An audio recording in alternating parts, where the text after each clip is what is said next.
It took 10 seconds to demolish something that took years, if not months, to build. Wow.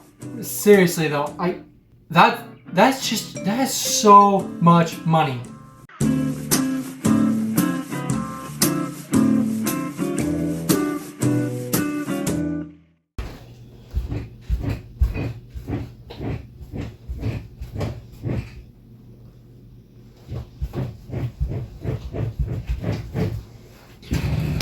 Hey everyone, welcome back to the channel. It's your favorite boy from the Midwest, Ethan, and today we're going to be taking a look at the Olympics.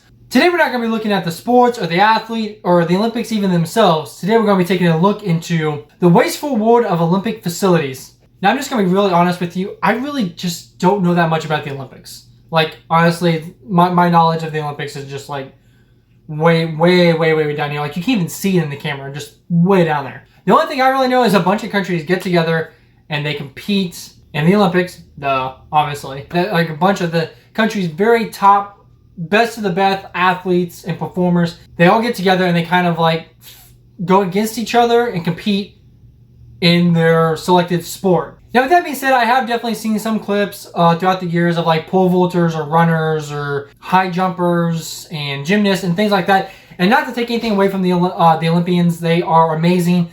Again, they're like the best of their country. And they are definitely very amazing to watch. Like, mind-boggling, just super impressive. I've just never personally had the urge to like follow the Olympics or follow the athletes or anything like that. I'll watch some clips if they pop up on YouTube. I'll be super impressed. I'll leave that like. The only Olympic names I even know are Usain Bolt, Michael Phelps, and Simone Biles.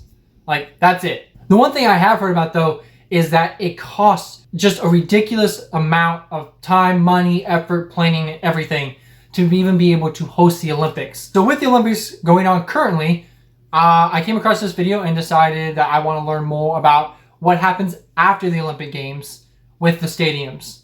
But so today we're going to be checking out the wasteful world of the Olympic facilities.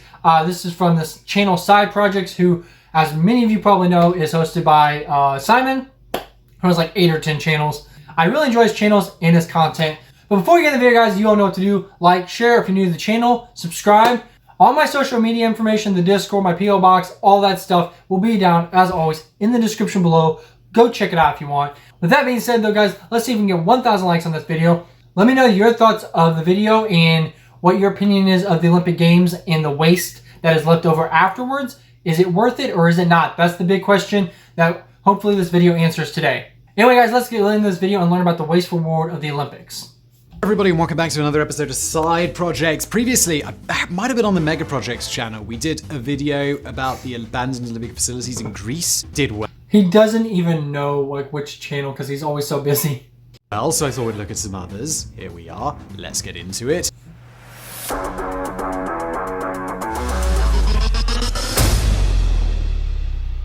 Hosting the Olympic Games is a great honor. At least that's what the International Olympic Committee tells host cities. In reality, it's an expensive ordeal that almost always loses money and usually results in a whole lot of useless sports-related infrastructure. In some cities, like Los Angeles or London, it's not too difficult to find use for a 60,000-person stadium. In others, that is another thing I have heard. I've heard that some cities have almost gone bankrupt, or even a country, like a small country, has almost gone bankrupt to host the Olympics. Let me know down in the comments if that's true, but that is what I've heard. Like Sochi or Pyeongchang, it's nearly impossible. A year or two after each Olympiad, photojournalists begin sharing images of decrepit stadiums falling apart. But while these ghost venues have a haunted appeal to them, that isn't the only undesirable fate that befalls post-Olympic ballparks. For most venues, especially the big ones, there are 3 possible outcomes: abandonment, implosion, or costly ongoing maintenance. Some stadiums actually manage to achieve all 3, but only the rarest of them avoid these fates.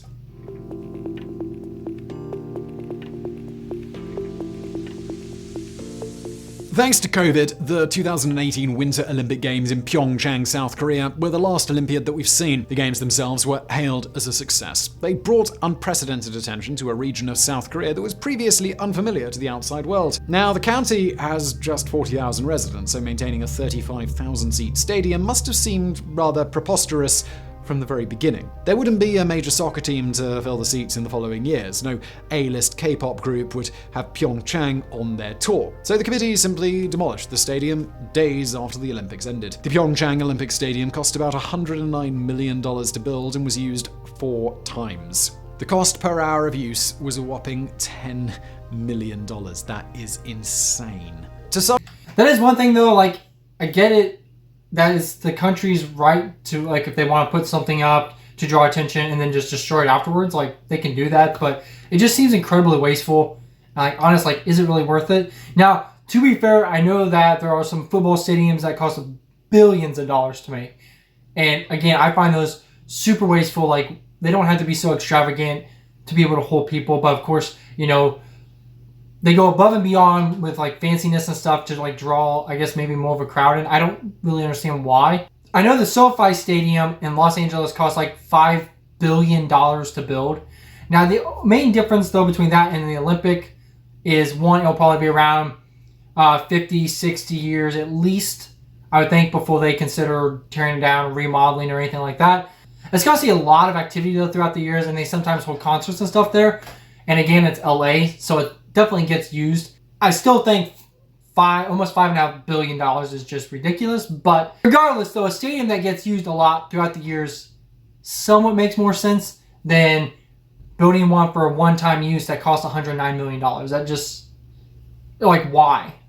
Some critics, this was seen as the ultimate waste and a proverbial middle finger to the cities and committees that spend millions of dollars maintaining old stadiums. Perhaps there's some truth to the claim, but Pyeongchang did its best to be as resourceful as possible.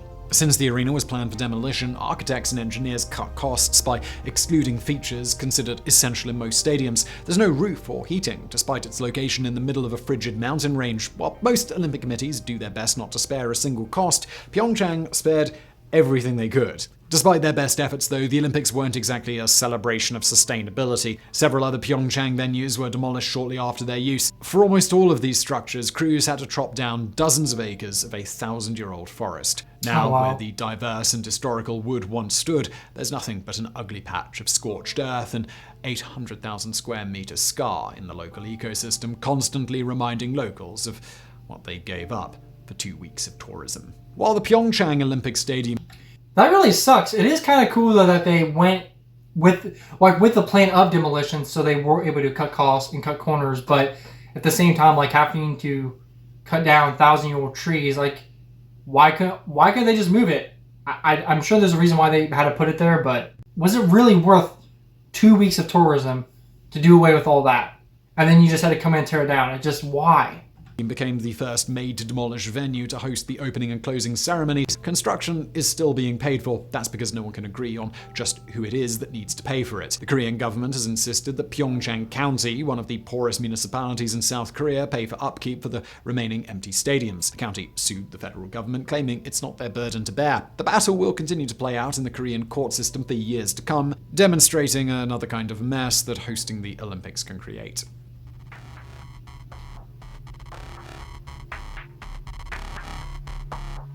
While many Olympic venues are erected explicitly for the Games, some hosts renovate older stadiums. That was the case in Rio de Janeiro, an Olympiad notorious for mismanagement. The central attraction at Rio was Maracanã Stadium, which hosted the opening and closing ceremonies. The ballpark was built more than 70 years ago for the 1950 World Cup. In the competition's final match, the stadium held an unprecedented 198,000 fans for a game between Brazil and Uruguay. That's when Brazil massive. hosted the World Cup again in 2014, an event worthy of its own side projects video, by the way, the stadium was shut down for 2 years for a $500 million renovation. The restoration resulted in a beautiful 78,000 spectator stadium, which went on to host a magnificent opening ceremony. Then, months after the games closed, the historic $500 million arena was falling apart. The descent into disorder began with robbery and vandalism. The stadium's main entrance boasted a statue of Brazilian journalist Mario Filho. This was the man the stadium was officially named after. The sculpture disappeared weeks after the games. Local mischief makers tore out 8,000 seats and pilfered pricey memorabilia. But it wasn't just the neighbors who were causing problems, it was also the owners. This became clear when the local power company shut off the building's electricity 6 months after the closing ceremony. That's because the ownership group owed the utility company almost $1 million billion.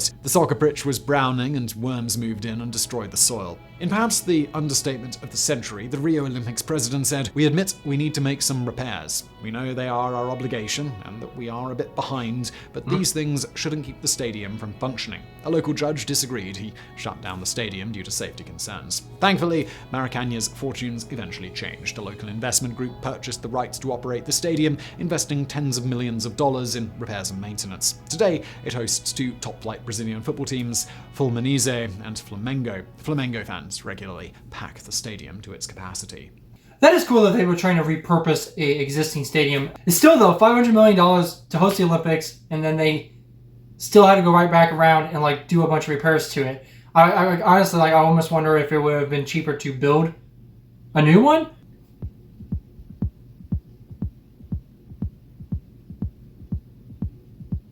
The Sochi Winter Olympics were, without doubt, the biggest shit show in the history of the Winter Games. This one Olympiad cost more than all of the previous Winter Games combined, reaching a final price tag of at least $51 billion. Like Pyeongchang, Sochi. Wow. Wow. Seriously though, that is so much money. Sochi is a perfect example of the problem with investing so much money building infrastructure in an area with a relatively low population. Unlike Pyeongchang, few of the venues in Sochi were demolished because Russian President Vladimir Putin sought to turn the subtropical summer resort town into the country's winter events center. Unfortunately for the people of the region, this hasn't been the case. Sochi's venues and Olympic Village now lay dormant, but the most compelling story within the city is that of the fished Olympic Stadium. When the stadium was first built, it was designed only to host the opening and closing ceremonies. In other words, it wasn't outfitted to host a single sporting event, as it couldn't fit a regulation-size field or track. The 40,000-person arena, which cost $780 million to build, had to be renovated within a year of completion to host football matches for the 2018 FIFA World Cup. Alright. Yeah, if you're building a stadium, why would you not build it to be able to play games in it? That doesn't make any sense. I mean, at that point, you're pretty much just building a concert hall. Now, before we continue disparaging the stadium, we must point out that it's absolutely gorgeous. At each end of the field is a large opening providing breathtaking views of the scenery. To the north, spectators can see the Krasnaya Polyana Mountains, while the shimmering Black Sea lies to the south. The area hosted... I will agree with Simon, though. It is breathtaking. 6 World Cup games and was praised as the most beautiful venue of that tournament. However, today it's known as the place where football clubs go to die. In an attempt to justify the millions of dollars in annual costs and the hundreds of millions of dollars for construction, the Russian Football Federation has attempted to relocate 6 different teams to Sochi. Most of these teams could hardly fill more than 10% of the stadium, and several of them literally shut down. FC Sochi withdrew from competitive football after playing a single game in the stadium. Then Vladimir Putin swooped in to save the day. The president's former judo partner, billionaire Boris Rotenberg, relocated his second-tier team, Dynamo St. Petersburg, to Sochi. With continuous investment by their oligarchic owner and a bit of help from the government, the team has survived for more than 2 years. In fact, they've actually thrived, earning promotion to the top tier of Russian football, where they finished 12th last year. Of course, the average attendance for their home matches is about 8,000 spectators, barely more than 20% of the stadium. Still, despite being an almost $1 billion money pit, the stadium is still standing and operating today. I mean, just for the view though, if you're a player, that would be a really cool place to play.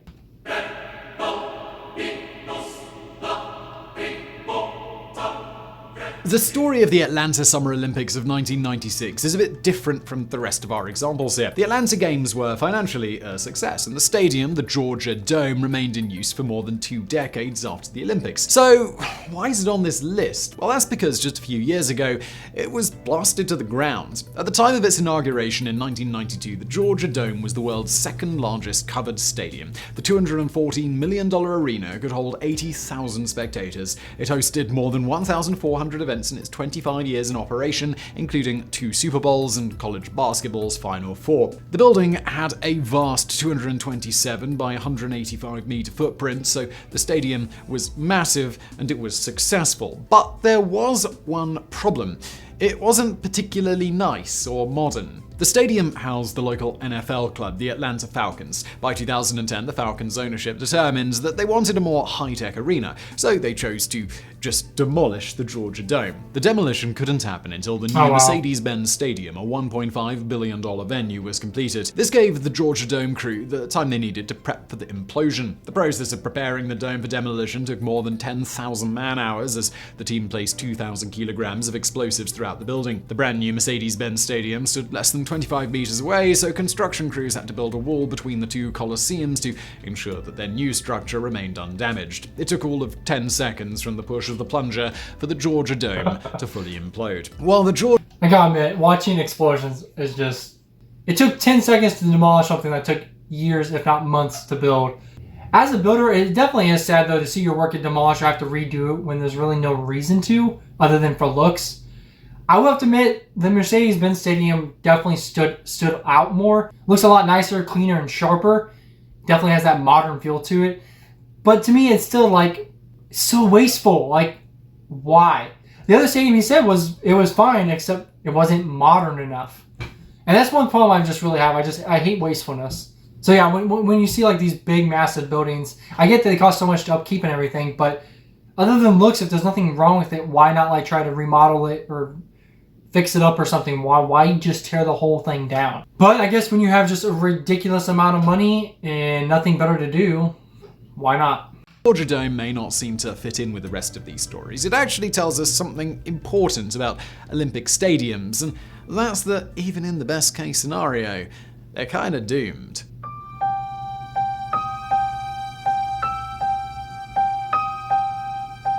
The 1984 Sarajevo Winter Olympics and the corresponding venues hold a unique place in this video. At the time, the host nation was Yugoslavia, but that wouldn't last very long. With that country's dissolution and the eventual civil war in Bosnia, the local Olympic venues earned an unusual distinction. The Olympic Stadium Koševo was built in the late 40s and early 50s. It was regularly maintained leading up to the Olympics in 1984, playing a pivotal role in keeping costs of the games remarkably low. In the years following the Olympics, the stadium hosted the Yugoslav First Football League, though many of the rest of the Olympic venues fell into disrepair. When the Bosnian Civil War broke out in 1992, the infrastructure became part of the battlefield. The siege of Sarajevo was the longest siege of a capital city in modern world history. The Bosnian Serbs used the abandoned bobsled track as home for their artillery. Soldiers drilled into the structure to provide additional support for their batteries. The ski jumps, now riddled with bullet holes, were used as an artillery base. Throughout the war, various troops used the main stadium as an outpost. They filtered in and out of the large areas and became an easy target for incoming missiles. When United Nations troops moved in, the bombed-out Olympic Stadium Koševo became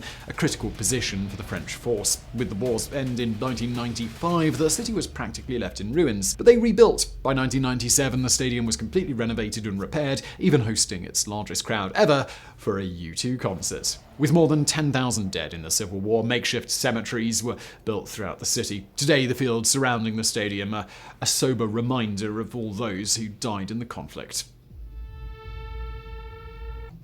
That's an interesting one that survived a war and they've rebuilt it and it's still in use. It gives it a unique history, which is interesting, but sadly though it was involved with a war. I mean, war is never good, so that really sucks, but at least it was there to provide cover when they need it and kind of use it as a makeshift base.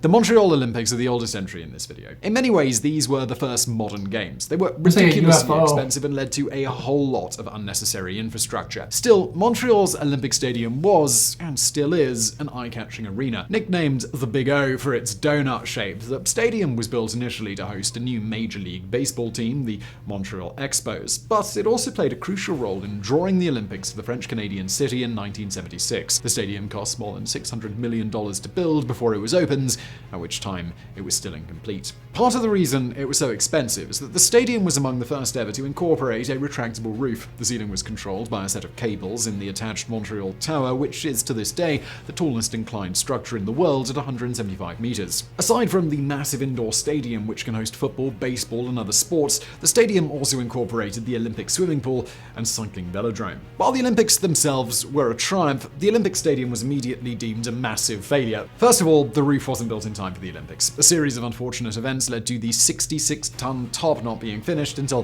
1987. At that time, it could only be moved in winds below 40 kilometers an hour, a bit of an inconvenience considering it was typically needed in extreme weather. Should have thought that one through, guys. Even when in place, it wasn't particularly effective. The tower that controls the structure partially collapsed in 1986 with a massive chunk of debris. Seems like a falling onto the weird way playing to field. open a Thankfully, roof. no one was in the stadium at the time. The roof itself has been damaged in some way, torn or otherwise, 7,453 times. Yeah, All of these worth it. issues have Not meant worth that it. the investment into the stadium never ends. Today, the total cost is measured at over $1.2 billion, though many people say it's a lot higher than that. To make matters worse, since 2004, when the Montreal Expos moved to Washington, D.C., the arena hasn't had a permanent residence. It hosts soccer or hockey matches, but only on rare occasions. It may bring in $50 million in its busiest years, but the typical revenue is closer to $20 million. Of course, that would mean it would break even eventually, but only if costs slowed down. Given the roof's terrible condition, the ownership group was told in 2017 that they needed to spend another $250 million on building a newer and safer one. Critics say that they should just tear the stadium to the ground. The response is simple. Estimates for demolishing the building place costs at more than $500 million. Montreal's Olympic Stadium is perhaps the purest example of just how wrong Olympic venues can go. It's arguably the first white elephant, too expensive to tear down, yet almost entirely empty, a symbol of the money pit that is the Olympic Games. Obviously, after watching this video and then seeing that a lot of them do get repurposed or they are built with the plan to be used for sports in the future, my mind's not quite like, oh my god, they spent $300 million, $500 million, $1 billion just for the Olympics. I'm going to defer to you guys and the people that actually watch the Olympics and enjoy it. Is it worth it to keep building these massive stadiums? Is it worth it to put all this pressure on cities and governments to build these massive stadiums for just a one-time thing every 4 years? I just really hate all the waste. Like even the football stadiums that we build. Again, like I said, $5 billion I think is an absolute ridiculous just waste of money. Like it doesn't have to be that fancy. Like you just need to sit down. You need a field. You don't need like all the booth. You just don't need it to be like the fanciest thing on earth, you know?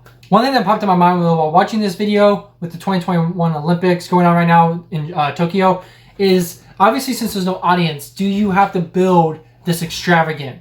I'm a little curious, like in the future, could there be some kind of virtual Olympic game where like every country just stays in their country and then they like, I don't know, splice the camera feed like simultaneously or something. That way you as a watcher, you wouldn't really know the difference. I feel like that probably wouldn't be allowed because then there'd probably be like questions of cheating or things like that. Like you have to probably be on the same field. So that brings me to my second question is why can't there be why can't all the countries that compete in the Olympics, why can't they just like put money together and like buy an island somewhere, build an Olympic stadium, everyone keeps up with the upkeep, and then that's like the one place you always go to as opposed to being like a host country.